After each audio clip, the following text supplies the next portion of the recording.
Donc, je suis reçu dans les nouveaux locaux des éditions Fernand Lanor par François Sorlot, qui appartient à une dynastie d'éditeurs, Oui, si on veut. et une fratrie d'éditeurs aussi. Oui, Et donc, vous avez l'édition dans le sang, vous avez ça, d'accord. oui, voilà, on est né dedans, voilà. Oui. Et vous prenez, je pense, très à cœur votre métier. Oui, c'est quelque chose qu'on connaît depuis longtemps, voilà. Est-ce que, poser une question un petit peu comme ça, est-ce que l'Internet, ça vous a apporté quelque chose, soit en tant que problème, soit en tant que source d'inspiration ou Ah, d'information? ça nous a obligés à voir les choses différemment et surtout à s'adapter à toute la nouvelle technologie. Il n'y a pas de, exactement comme on est passé de la ligne fixe au portable et donc là on est passé de la vente en librairie à la vente sur Internet qui est en train de se développer énormément. Mais de la recherche des manuscrits et des auteurs, est-ce que vous avez découvert des auteurs par ce biais? Non, pas encore. On J'ai a pas. l'impression que ça ne s'est pas encore produit. Si on en est encore au stade où l'auteur apporte son manuscrit. Oui, mais c'est parce que je prends pas le temps de passer mon temps sur Internet. Oui, Si je passais mon temps sur Internet, certainement je trouverais des manuscrits, enfin surtout des auteurs et oui, prétendus ou pas encore auteurs qui voilà, sont en train oui, d'expliquer leurs recherches, leurs voilà. thèmes, etc. Et tout. Mais Il y en a énormément. Il y a des auteurs qui ont démarré comme ça, oui, je sais. oui, Oui, oui. mais c'est vrai que vous n'êtes pas le seul à être dans ce cas. En fin de compte, beaucoup d'éditeurs n'utilisent pas ce filon, ne l'exploitent pas. Faut avoir le temps, je veux dire. Oui, Ou alors il faut prendre quelqu'un qui va s'occuper de mais ça. voilà, Voilà. mais moi je regrette moi-même, je regrette ce facteur parce qu'effectivement c'est une telle exposition de documents que l'éditeur pourrait faire son choix et Et ce serait peut-être plus intéressant que d'attendre que un auteur apporte son manuscrit parce qu'en fin de compte là il a moins de choix finalement. c'est juste, mais vous savez, c'est pareil. C'était pareil avant, quand il suffisait de voir un article dans la presse ou Ah dans oui, une revue et spécialisée, oui, et il y avait souvent, on écrivait, on ah téléphonait déjà à des voilà, auteurs pour leur dire, est-ce que vous avez et préparé oui. quelque chose, est-ce que vous avez envie de faire un livre, etc. Combien de fois, oui Ah, aussi, très mais même, bien. Donc vous avez découvert des auteurs à travers des oui, articles. bien sûr, et puis Ah, même encore maintenant, je le fais oui. encore maintenant, Ah, parce que je suis bravo. plus encore dans l'écrit Oui.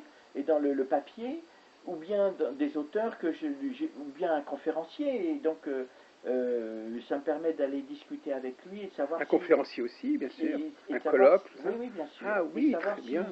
il a mis beaucoup plus de, ses idées sont orchestrées Oui. encore plus, de façon plus Ah, précise pour voilà. en faire un livre, bien sûr. Oui, oui, d'accord. Donc vous le coachez, vous allez le prendre à l'origine de son Voilà, oui, oui, texte oui, et vous ça, l'encouragez bien sûr. à compléter, Hein. à augmenter son Ah document, oui, son oui, oui, travail. là, Ah oui. on a dans la production que nous avons chez la Nord, Oui, on a à peu près 3-4 livres comme ça qui sont trouvés comme oui, ça, oui, oui, oui, bien oui. sûr. Alors, donc, la ligne éditoriale de la Nord, c'est le bien-être, c'est l'ésotérisme. Comment est-ce qu'on définirait Alors, ça? la Nord s'était penchée beaucoup dans l'ésotérisme, spiritualité. On parle de la période que vous avez repris. Tout à fait, oui, Oui, oui, oui. voilà, je me suis lancé là-dedans. Et puis, il se trouve qu'on a pu reprendre le fond de Vive Soleil, des éditions Vive Voilà, Soleil. c'est ça. Ça nous a permis d'aller dans le santé, bien-être, développement personnel. Oui. D'où votre présence assez importante dans les salons de Exactement, bien-être. voilà. Et là, effectivement, on a maintenant un catalogue qui se développe pas mal. Et donc, on continue toujours on continue toujours avec un petit peu de spiritualité et ésotérisme. Et on a une autre activité qui est comment dire, on se fait plaisir, Votre danseuse? notre danseuse, voilà. Alors on fait littérature, de la poésie, on a deux petites collections de Ah oui. poésie. Et puis surtout, bon, ça c'est pas des danseuses, mais on fait, je sors au moins trois livres d'histoire par an. Voilà, Oui, voilà. oui. Et alors là, on a toujours des auteurs, des manuscrits qui arrivent sur des sujets d'histoire. Et là, je fais un choix sur des périodes qui m'intéressent ou des sujets qui m'intéressent. Voilà. Mais ça, c'est un peu plus restreint, si vous voulez. C'est pas ça si je ne faisais que ça, la maison ne fonctionnerait pas. Oui. Voilà. Donc Tandis que le bien-être, oui. actuellement, c'est ce qui est très porteur. Oui. Et voilà.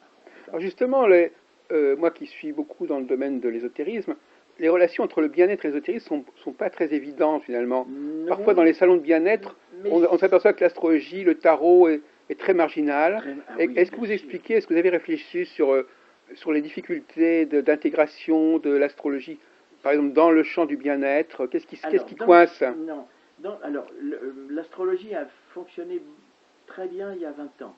Voilà. Et maintenant, c'est fini. Je veux dire, les gens, peut-être des gens ont fait le tour, peut-être ils ne veulent plus, comment dire, se lancer dans cette partie-là. Ah, d'accord. C'est une connaissance importante, l'astrologie. Il faut piocher à l'intérieur, c'est quelque chose. Mais ça s'est facilité un petit peu avec l'informatique, pourtant. Sûr, mais ça n'a pas aidé. Alors, dans les salons de bien-être, la grande majorité des gens cherchent effectivement à améliorer leur situation corporelle et mentale. Bon. Et plus ils vont vers du corporel vers le mental, plus ils vont du mental vers la spiritualité. Oui. Et dans la spiritualité, ils vont chercher un peu d'ésotérisme, mais surtout, ils vont chercher, et quelquefois, effectivement, des livres, comment dire, sur le tarot pour essayer de répondre à des questions très rapides. Le tarot passe mieux que l'astrologie, hein, voilà. oui. Astrologie, un petit peu moins. Qu'est-ce que je vois sur numérologie aussi. Numérologie, voilà. C'est tarot et numérologie.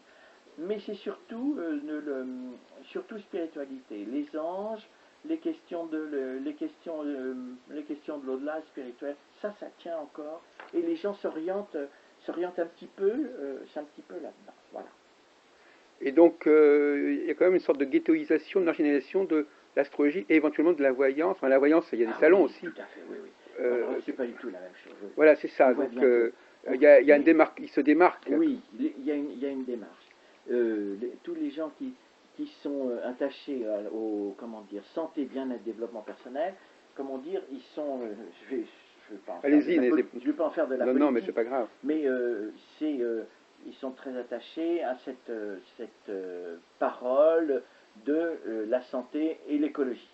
Et à partir du moment où ils ont les pieds sur terre, ils les ont pas dans le ciel. Ah, d'accord. Voilà. Donc, ils vont pas chercher ailleurs. Oui, alors que d'autres qui se posent des questions en plus, si vous voulez, eh bien vont chercher en spiritualité. Oui, ça c'est vrai. Oui, mais enfin, peut-être que l'astrologie, comme vous disiez, n'a peut-être pas évolué, n'a peut-être pas trouvé une tonalité qui correspondrait plus à...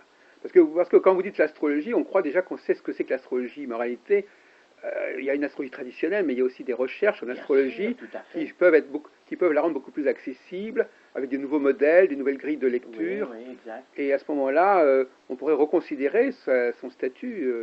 C'est vrai, mais les gens, je dirais, sont restés très basiques sur les prédictions de la semaine, et ils vont pas chercher plus. Ils s'attendent pas.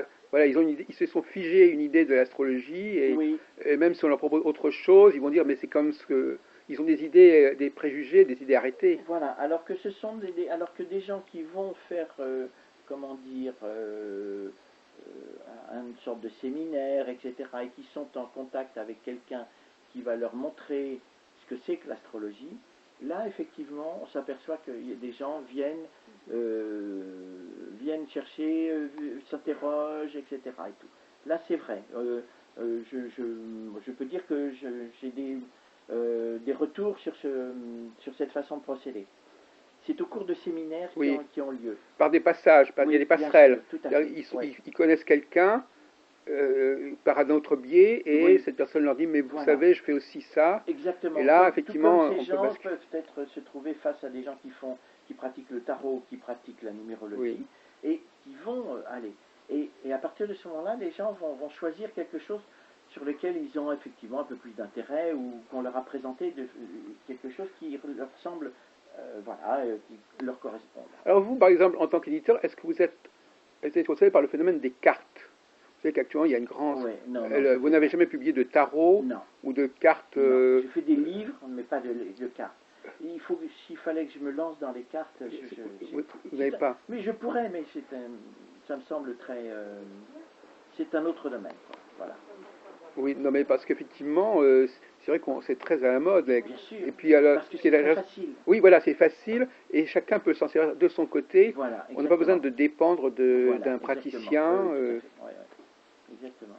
Ouais.